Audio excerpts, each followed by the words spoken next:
يابا حتى نسوي هاي الأكلة واللي هي النوتيلا كالزوني راح نجيب كاسة، وأول شي راح نخلي بيها كمية الطحين مالتنا، وأهم شي رشة زينة من الملح نخلطها حتى الملح يتوزع كلياته كلش زين.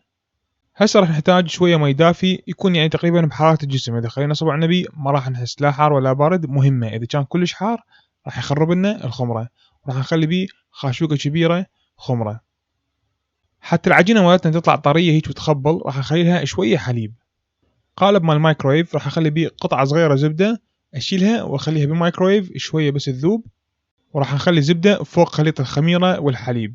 وحتى نسرع تفاعل الخميرة راح نخلي لها خاشوقة كبيرة شكر، وهاي راح تنطي العجينة شوية حلاوة تطلع تخبل.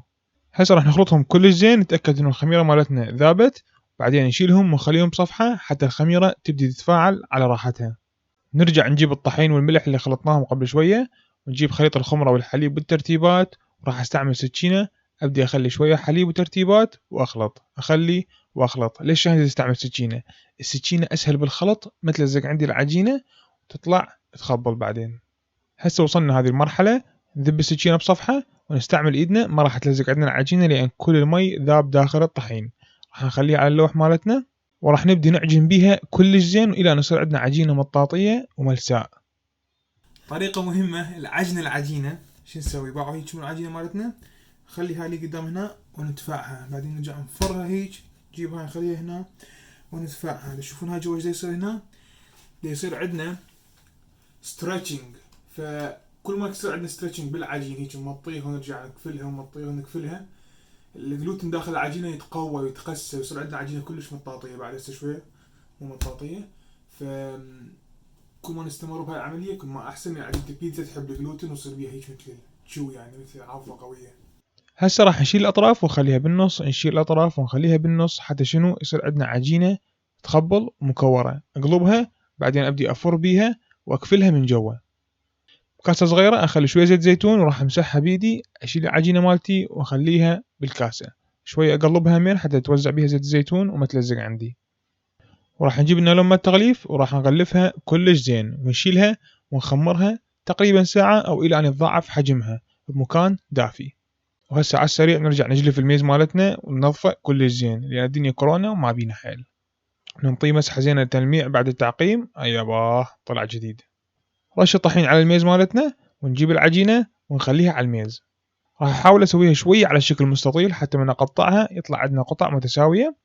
ناخذ عجينة ونكفلها وحدة على اللخ، وش نسوي؟ نخليها بمكان ما بي طحين ونخلي ايدنا فوقها ونفر نفر نفر نفر، هاي راح يكورها عندنا تطلع عجينة كلش متماسكة والوجه مالتها مضبوب.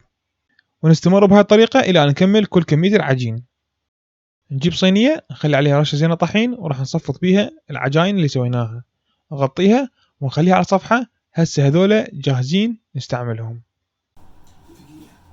يا الله، بالفرن خليت هاي الطاوة بعد ما حميت لازم تصير كلش حارة. ما راح استعمل هذا الوجه، راح استعمل هذا الوجه. راح اصير قاعد نشوي عليها النوتيلا مالتنا. اوكي، نريدها تجمر تصير حارة نار. اوكي، مهمة كلش. اثقل طاوة عندكم، اثقل صينية، جارة، اي شيء، خلوها داخل الفرن. هسه راح نجيب النوتيلا. طبعا باعوا النوتيلا مالتنا لان الجو بارد راح تكون شويه جامده، زين عشان احنا نريدها مثل المحلات هيك كلش سايحه وذايبه. شو نسوي؟ راح نشيلها ونخليها بالمايكرويف 30 ثانيه فقط، مو اكثر ولا اقل. باعوا هسه من طلعناها تشوفون شلونها تخبل، هي هذا القوام اللي احنا ندور عليه. عندي هنا سكويزي بوتل، راح اشيل من عند النوتيلا شويه واخليها بالسكويزي بوتل. هاي راح نستعملها بالتزيين فوق الوجه مال النوتيلا كالزوني.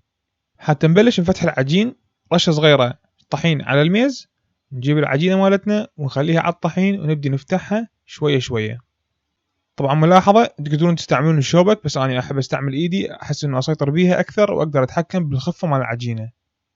وهذا التكنيك إذا نحب نفتحها ونكبرها ونخففها بعد أكثر، نخلي إيدينا ونفرها ونسحب ونفر نسحب ونفر شوية شوية إلى أن يصير عندنا دائرة حلوة ومرتبة. ملاحظة صغيرة، عندي هنا تختة راح أخلي عليها كمية زينة من الطحين، وأشيل العجينة مالتي أخليها فوق التختة. لازم أخلي كمية طحينة من الطحين كمية زينة من الطحين، وإلا بعدين راح تلزق عندنا وراح نتبهدل. وراح ناخذ طن نوتيلا نشيله ونخليه بنص العجينة مالتنا، أقصد طنين نوتيلا، ونوزعهم بالنص. راح ابلل ايدي بشويه مي. تشوفون هاي الاطراف راح ابللها كل زين حتى شنو تلزق عندي وما تنفتح بالخبز. راح نشيل طرف واحد ونخليه فوق الطرف الثاني، وراح نبدي ندوسهم كل زين ونسد الاطراف تماما حتى شنو يصير عندنا بخار داخل العجينه وتنفش. اذا اكو فتحه راح يطلع من عندها البخار وما تنفش. عندي هنا قطاعه مال بيتزا، راح اشيل هاي الاطراف الزايده لان ما نريد ناكل عجين، نريد ناكل كل شي بنوتيلا. نشيلها ونخليها بصفحه، نقدر نستعملها بغير قطعه طبعا. هاي الفقره انتم مو اللي تسووها، بس انا راح اجيب وصله اخليها هنا حتى اقدر اطلع هاي الطاوه الصايره جهنم. اخليلكم اياها هنا حتى بس تشوفون الطريقه شلون راح نسويها. راح نجيب هاي مالتنا العجينه نزحلقها على هاي الطاوه. نبدي من البدايه،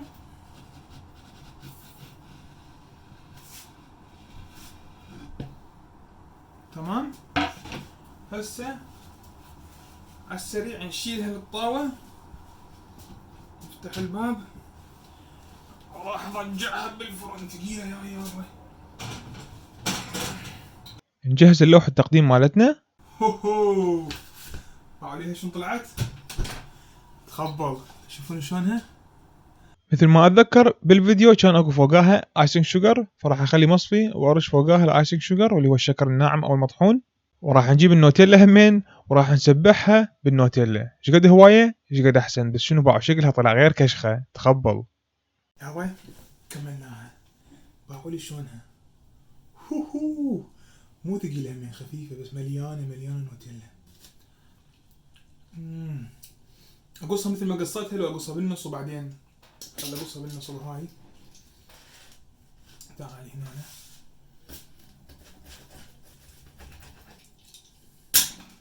هسه راح اشوفكم اياها اقصها بيدي. هذه مليان نوتيلا. هو